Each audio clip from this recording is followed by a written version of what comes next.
So our topic today is bulimia, and my guests are Isadora. Say hello to everybody. Hello, everybody.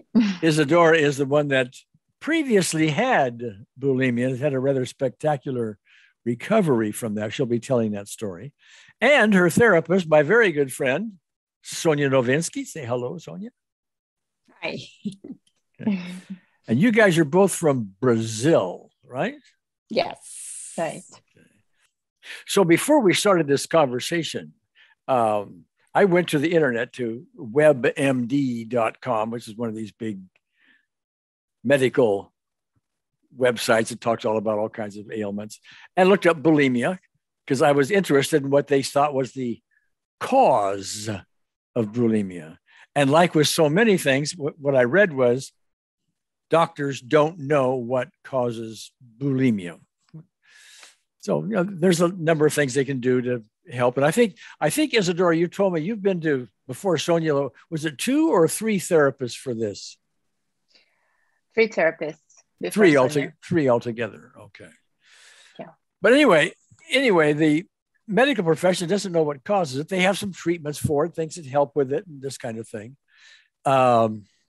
But they tend to aim at the symptoms rather than the cause because they don't know what the cause is. Now, Sonia and I are going to talk about a little bit later about what this cause may be and how she addressed it with you, and you can chime in and so on. But in the meantime, I'd like to have you, if you would, Isadora, just talk a little bit about how severe the bulimia was, what was going on with you and so on. And to start, I think you've been having severe bulimia symptoms for like 3 years before meeting Sonia? Yeah, right. For 3 years. Yeah, talk a little bit about what was going on with you. Okay, so I was having bulimia for 3 years, and I used to vomit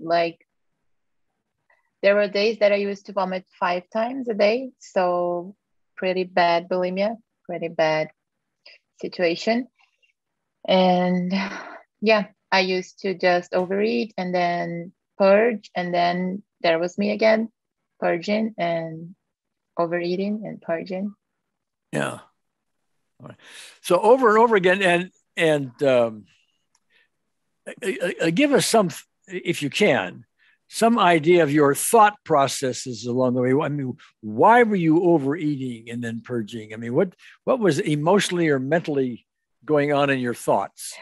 Okay, so I used to overeat for every reason. So if I was stressed, if I was, tired, and in the other therapists I had, they used to give me some tools like if you are stressed, you should just go for a walk. But as you told, it wasn't like really taking care of the real problem, just giving some escapes. And so sometimes I was able not to overeat and purge, but then it was just like a habit that I had. So I would just overeat and purge again every time I could. And do I understand correctly? It's more like not just a habit. It's more like there's a drive, a need. There's something important to you about that at the time. Would I be right? Yeah, totally. I was just like, when I was coming back from work, I would just think, okay, so we are arriving. Let's see what my mom did for dinner. So we are gonna overeat and then we are gonna purge. So I would just have this in mind all the time. So yeah. I remember in our conversation before we recorded, that I think you told me, correct me if I'm wrong, but I think you told me that when you were a child, you were overweight. Did you not say you were a fat kid or something like words like that? Yeah, I was. Okay. I was.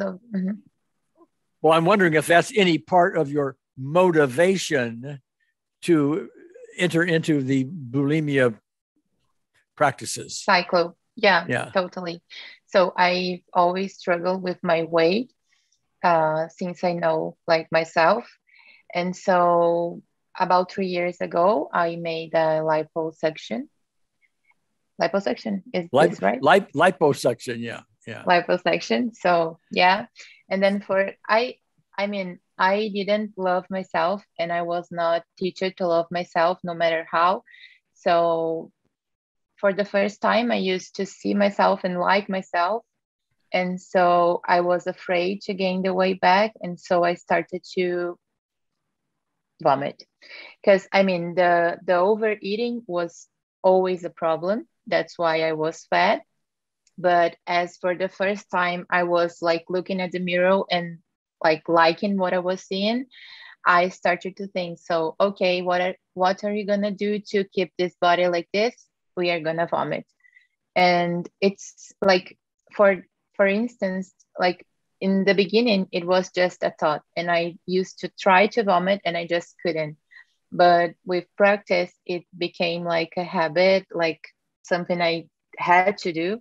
And so I would just eat and very easily I would purge. And when I saw myself, I was like doing it 5 times a day.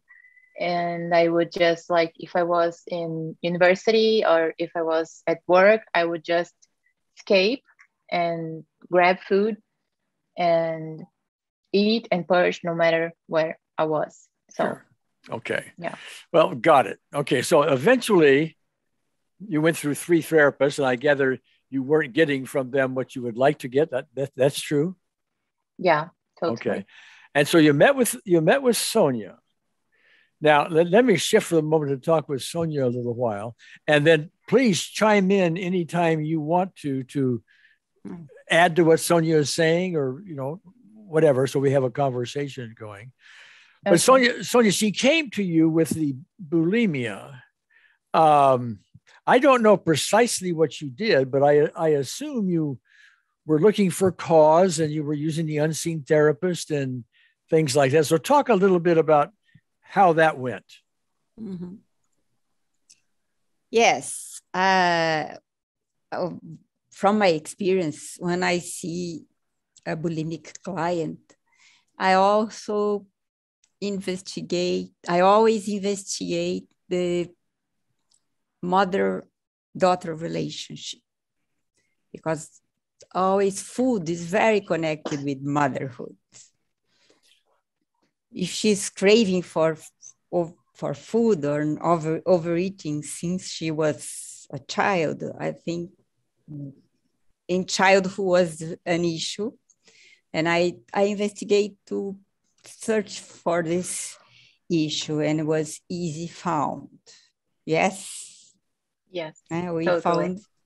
found in the beginning of the treatment, because I knew that it was a very poor connection with her mom. Mm-hmm. And there was some events of neglection, and her mother couldn't pay attention on her and give her attention and tenderness. And I saw like Isadora was sad. She was very sad person when she came. Her eyes had a sad expression. And so the word that came to me was tenderness and support.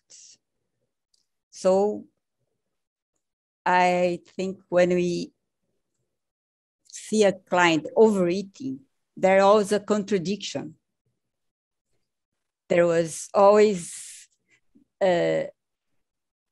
like a defense not to be seen. So you overeat and you put layers on yourself. And a very deep necessity or need to be seen.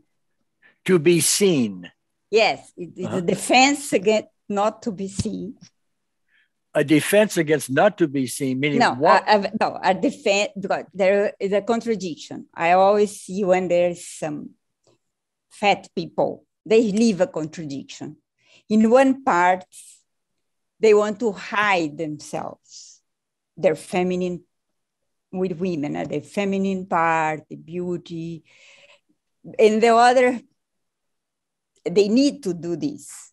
But in the other, they need so much love, and food is love. They need tenderness. So they're craving for food as love. And at the same time, they need to hide themselves in some way. Let me stop you saying, Isadora, this rings with you. I mean, she's talking about it, but that's how you were saying it. Yes, but I didn't finish. There's one more element. All right. And in the other, this in their heart, in the emotions, this contradiction in the emotions. And in the mind, there is this over mental, a lot of mental drives to be skinny. This is what in the contradictions in the emotions, the impulses, the emotional impulses, and this image, they fight for image a lot. Yes. It's these 3 points. Yes. They fight for self-image a lot. Yes. Yeah, to show her they are skinny. And Isadora had a lot of bullying in school because she was fat. Bullying. Oh, Bullying. okay. Yeah. All right. Bullying because she was fat. And when she was thin, people loved her. Okay. But there is another component, and then I look for it, and I found this. This was an event. We work with unseen therapists. I did this work. Is that was an abuse when she was a little child. Yeah. Do Sexual abuse. Oh, you recall that, Isadora? Yeah, I record. Okay. So you recall that, yeah. And I also want to ask you, what Sonia's been talking about, this resonates with you, the mother, the daughter, the conflict, and everything else? Yeah, totally. I mean, it was easily found because it's something that has always been here, but when it's something that you don't give like awareness, so you think that's nothing, like it doesn't matter, it's like nothing I have to worry about, but actually it does matters, because once we found this problem, like this root of the problem I had, I was able to forgive myself because Sonia showed me love, showed me like that I could love myself, that I was more than my body, that I had a soul, that I like love, like tenderness. That is the word she uses with me since the beginning. And so we've been working with love and tenderness. And so this was the key for us. So the love that I didn't get from my mom or from, I mean, the abuse happened and my mom was there. So I don't know how she wasn't able to see what was happening. I was just a child. I had mixed feelings about what was going on because I was a child and I didn't know if I was, I don't know if I was liking it or not. And I used to like blame myself, and I wasn't able to forgive myself for what had happened to me. And then I found Sonia, and we was able to, through love, to cure everything. And I mean, I now realize it, but the process was like, I don't know how to explain. I just can feel it. And what I know right now is that I don't have issues with food anymore. And I feel this love. And I mean, I don't have to look after food or vomit. And I have lost weight. Like I am now 65 kilos and I've never been this weight my whole life, and I'm doing nothing. I'm not starving myself. I'm not controlling myself. I'm just living my life and loving myself. Yeah. And okay. yeah. And you're not using willpower, which is a kind of an American phrase, but willpower to not eat. You just don't even think about it. It's just back to where it should be, just completely normal, if I understand right. Yeah. No, I'm not using your power. It's just like I'm eating and then I feel like I had enough, and I just like, okay, I had enough. Okay. Bye. Right. And yeah. And if I'm working, I would just not, I don't have time to stop and eat. And I mean, I used to, no matter what I was doing, I used to stop and go out for food. And right now, if I'm busy and I don't have time, I will not eat. I'm so sorry. I don't have time for food right now. I just can't eat. So. Okay. All right. Great. What I'd like to, I do want to, I don't think you mentioned this, but you have now been about 2 months where you've had no bulimia symptoms, no thoughts, no nothing whatsoever. You're completely free for 2 full months instead of purging 5 times a day. Yeah, completely free. No thoughts, no nothing. Yeah. So let me shift for a moment to ask Sonia. It's one thing, Sonia, to talk about, well, we use love and we use tenderness. Yes, that's the unseen therapist and so on. But technically speaking, did you get down to like specific events like the abuse as a childhood and other specific events with the conflicts and things like that? You don't have to go through all the details, but give me some highlights of what you did and how she responded and that kind of thing. Yeah, just let me add one thing here. Yes, she did, and was hard for me at first because, I mean, it's hard for you to go back to this feelings and emotions. So it was hard, but we touched everything, and because we touched everything and bring to awareness, because we did this, I was able to forgive myself and let it go. So yeah, okay. I can tell that this is like, in order to let go, you have to bring to awareness. Otherwise, you won't be able to let it go, and you won't be able to cure if you don't bring all to awareness. And yeah, so you can go, Sonia. Yeah. Well, that's what we call getting to cause. Those are all emotional causes back there, which we have to go back and find. We call them specific events, but we go back and find the emotional cause. And then we can bring an unseen therapist, and pretty magically, instead of weeks or months or years, we can do this in moments sometimes for these specific events. But go ahead, Sonia, from there, continue. So I was looking for something in the child, in the mother connection with her, some events, but was very interesting that I always have this image that she looking for tenderness, she looking for love.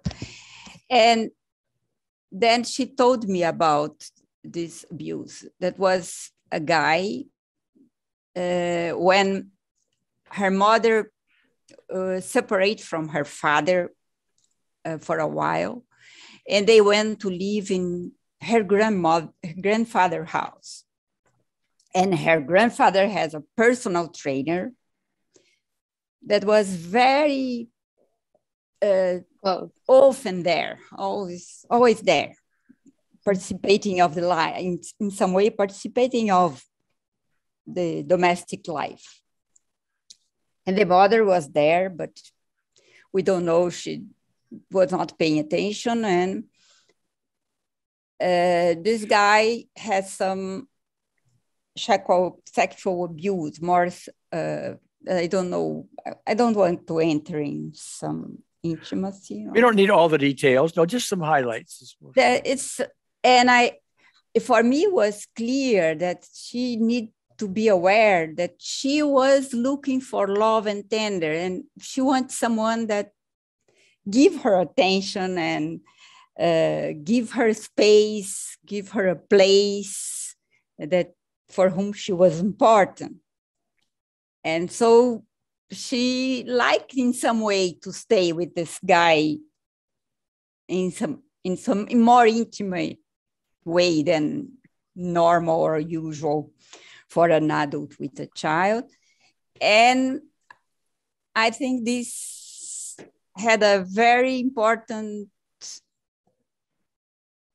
was a trauma for her, in the way that after this, he went to his life and she was there with the guilt. And I think in this way, to add some layers to over it is a defense, because it's a way to receive love, more love, and it's a way to not do this again. Because an image that if I am fat, I'm protected. You know, we see this. So you bring in unseen therapists on this event. Yes. And I'm hearing not just the abusive event or events that may have occurred, but also the emotions around that, like I'm needing love. This may not be the right way to do it, but you're young and you don't know, and all of that. But we all need love. But we go back and take that apart with unseen therapists, and we can use love in a way other than just saying, oh, well, let's just bring in love. I mean, she is love. She brings it in. It's one of the powers of our process. And it just gets sort of, it's like doing this properly. She sort of blends within you and just sort of dissolves these traumas, these conflicts, these emotional thoughts that get in your way. Am I saying it right? Yeah, totally. Yes. And when there is also the illusion that when you vomit, part of the dirty things you have inside goes away, move away. Yeah. Mm-hmm. She had this dirty side in herself, I understood, because of this. But it's not rational, because she was looking for love and the guy was looking for pleasure. It's a confusion of language. Yes. Yeah, of course. And like the same guy used to have now we know that he used to have relationship with my grandfather, and then as a child, like, he abused me. It was only kisses for what I remember, but I was like 4 or 5 years old. And then I saw him with my mom.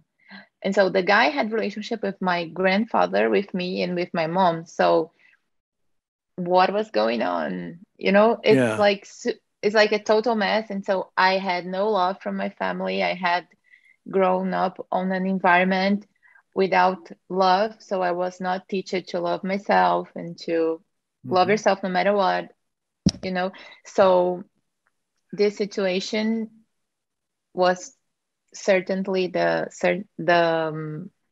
as you call the cause. The main cause, issue. yeah. The main issue. So, and once we treated it like magic, everything goes away. Yeah. Beautiful. Beautiful. I want to thank you, Isidore, for sharing your story, but let me ask both of you before we close, do you have anything else you'd like to say? I don't know if Sonia want to share something else about the process, because she really saved my life. So she's the one who can share something. Okay. No, what I can share is that I learned a lot with Isadora. And I think when we are starting, I was busy, she was busy. And I said, my God, I think it won't work. We won't have time at the same time. And then, so I start a little, let's see if it will have time to work, because it's never matched this time. But then we start, and really I found so connected with her. She was like my sister or something. I feel very connection. And then she went to a divorce, a separation again. In these 2 months, the parents separate again. And she went through beautiful. She was serene. She was not involved. She let them work on their issues. And you so bring I up... felt a lot, lots of connection with her to help in the day by day this month. So let me bring up, let me close with a little concept for those listening in, especially those who are in the healing professions. The conventional way that therapy tends to be done is the therapist has like the wisdom and helps the client and this kind of thing. This is done best. It's different. It's different. And Sonia was just now reflecting that she felt connection to Isadora. And this properly done, both Isadora and Sonia began to get benefits out of a properly done session. Unseen therapist comes in and says, well, we're not just going to help Isadora. We're going to help Sonia as well. It's a connection thing that goes on that you don't normally see in healing sessions. Did I say that right, Sonia? Yes, that's perfect. I work a lot with my whole being, not only my technique. All right. Okay. Again, with thank you to you both. I'm sure everybody listening into this is going to get a great deal out of it. And to all those listening in, we'll see you next time.